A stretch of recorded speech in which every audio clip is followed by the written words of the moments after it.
mau de suko yira nkotwe tobo ejiwe ba wa gbe mefi me le doele e do hudolo bana segbetwe do ado gbere do konu ba do na se ene utu azon akadi nundo e ko won mi vlavo ya o ba de suo yira we sin wonu no to sin adagome bo ba do ra santa de wonu mi me bana khode ba kruna se de gbetwe bina hando ma ko mama le Isaïe si wema Isaïe 49 verset 1 et mi mulando togwe lo tolili me lemi mi do tomi mi medo zogalemi mi wulito hotewu tobonu na jo ma uma vonvo ko yirami npodo no tie khome wenwe e yira nkoche ami me no do tonu chere yo ewe na si hudoto aikae numimo no name numimo nu debai lobo ado wacho lobo ado jiro lo menaze wa naon eno yore su lobo no gwalo nu me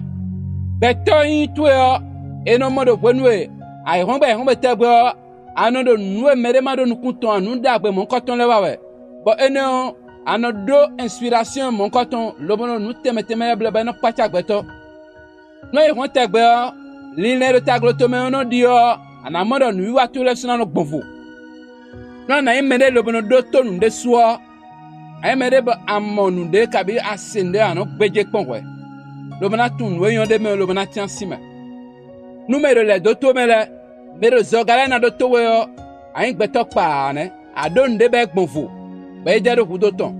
mo we nu ina le da siwe logo sin se kweto me ba do na zamba na mo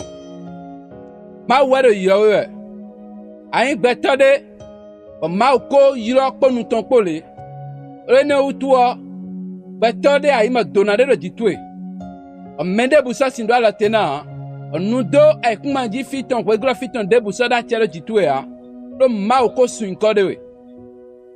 o boya azewe a de buso da chero ditwe a do fi de bude ade afotwete o ma do pohawe do de suwe yiro we ayiro vide wa gbe ome ha ma ko yiro we won nuya ya debu so do atero jitu ya do Jésus Christ sin comme ba fide bude akana gbon fenu ma o tona no jitu e do ami do fide bude ade